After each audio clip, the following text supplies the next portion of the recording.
I just got back from Weird Al concert, and I had a really positive but interesting reaction that I want to share. If you're not familiar, Weird Al Yankovic has been a comedy musician for over 3 decades. He came to mainstream popularity, I'd say, in the 80s, parodying Michael Jackson songs, like parodying Beat It with the song Eat It, and the song Bad with the song Fat. The accompanying music videos for these songs, as well as the extremely faithful and meticulous style that Weird Al employs when creating a parody song, I think has garnered him the long-standing success that he's seen and his enduring presence in our popular culture. Weird Al's latest album, called Mandatory Fun, was his first to hit like the Billboard top whatever to be #1 in his entire career. Leading up to the release were 8 music videos, 1 per day, based on different songs on the album, which were, for the most part, just so incredibly funny and so great. You might have seen or heard Tacky, which is making fun of Happy, or the parody of the song Blurred Lines, which I don't enjoy, called Word Crimes, which is all about grammar, which was definitely up my alley. My personal favorite on the album was the song called Mission Statement, which was a style parody of Crosby, Stills and Nash, which just had some really great harmonies, and the entire point of the song was that the lyrics were incredibly bland and meaningless, but yet it still felt very soulful and full of life, so it was a very interesting contrast.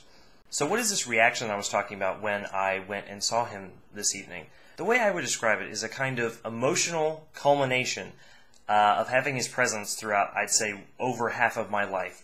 Way back when I was on a student trip in Europe over a summer when I was around 12 or 13, the only real friend I'd made on that trip, we were sitting on a long bus ride somewhere, and he wanted to share some song with me, or some artist that he knew. It was some wacky musician he knew. Up until then, I hadn't really listened to a lot of music, and I've said before that Tony Hawk's Pro Skater, the video game, is in large part responsible for me getting back into music, and notably, the punk genre. But that had just started at that time. Unfortunately, on this long bus ride, my friend's CD player had died, because again, this is a decade ago. So he explained to the person sitting in front of us, like, hey, can we just borrow your CD player for one song? I really need to share with Ross this really great song that I like by this guy. And the person in front of us, agreed. He was fine with it. And we got the CD player. My friend Clark, he put it in. He picked the last track on Weird Al's album called Running with Scissors, which, if any of y'all are Weird Al fans, then you know that that's Albuquerque. And if you still don't know, that song is 11 minutes long. So our kind donor was definitely looking back at us multiple times, and Clark was reassuring him, like, yes, it's a long song, it will be over soon, just a little bit more, knowing full well that we were not even halfway through. That song blew my mind when I was 12. I'd never heard anything so long, so high energy for the whole time, making no sense, and yet being entirely hilarious the entire time. I was instantly a fan of this wacky musician, and as soon as I got home, I was finding this music and holding on to it where I could. I had a kind of profound enthusiasm for his style and his humor, and I was relishing every time I would find another friend who knew about him or also was a fan. After this, my comedy appreciation, I guess, expanded when I got clued into web series like Homestar Runner and another musical act called They Might Be Giants. I was a kind of constant in my life ever since I first heard him, and for a very long time, always being able to mold and change himself to parody whatever is current and popular in the music world. It was my gateway to learning about a lot of different musical genres that I really had not paid much attention to. It's a common trope among Weird Al fans that you will often hear one of his parodies long before you ever actually hear the original song. And when you finally do, you won't know the lyrics, you'll know the tune, and you'll be able to sing along to some weird food song.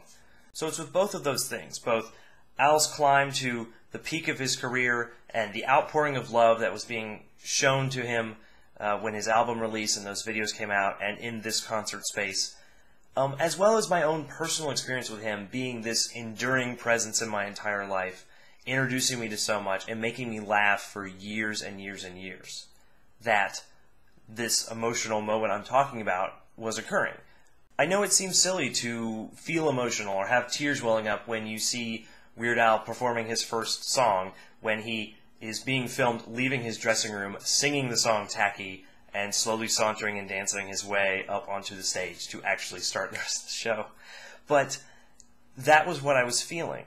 It seems ridiculous to give a standing ovation to a man who just sang a rap song about being Amish, or who just before was flailing his arms around and hopping between parodies of 80s bands and current hip-hop and polka.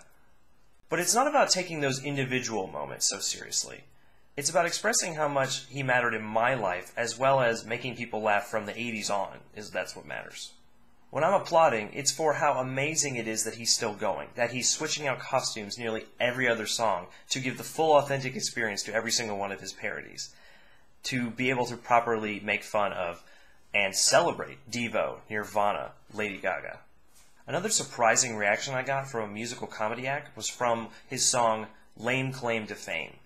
Now, this song is told from the perspective of someone who is very satisfied, excited, enthusiastic about his very weak, ridiculous, or pathetic connections he has to certain celebrities. They're as diverse as using the same napkin as someone, or knowing a famous person's dentist, and somehow having pride in that.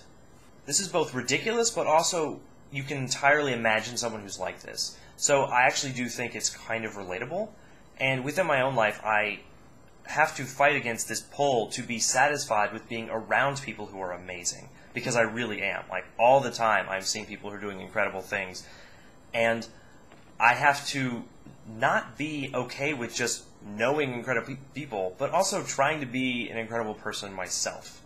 So for how silly and funny that song is, and how much it makes me chuckle, it actually is a reminder that I don't ever want to be someone that's quite like the subject of that song. It ridicules a side of me and reminds me that I don't ever want to be that hollow kind of person. I'd argue that his song Inactive, which is a parody of Imagine Dragons' Radioactive, as well as the song Fat, which is a parody of Michael Jackson's Bad, are also lightly poking fun at his own audience, though certainly not to make any larger point about changing anyone's ways. But still, that portrayal of a grossly inactive person reminds me that I never want to be that kind of person. I see myself in that song when I sit in this chair and play a video game for way too many hours and haven't left my apartment all weekend. Those are things that I'm trying to combat, and poking fun at it helps me some. It's similar to the author of the Oatmeal webcomic and this character he's created called the Blurch, which is this thing he's always trying to outpace because it is the personification of all of his laziness and apathy that he's always trying to run away from. Hey, thanks for listening to all this. I'm curious if other people have interesting experiences with artists that you might not expect, or if other people just love Weird Al, or if anyone just... I would love to hear about concerts that move people. You know, like, I love talking about this stuff, so please let me know. Record a video, post a comment, talk to me somewhere. I would love to hear from y'all. So, see y'all.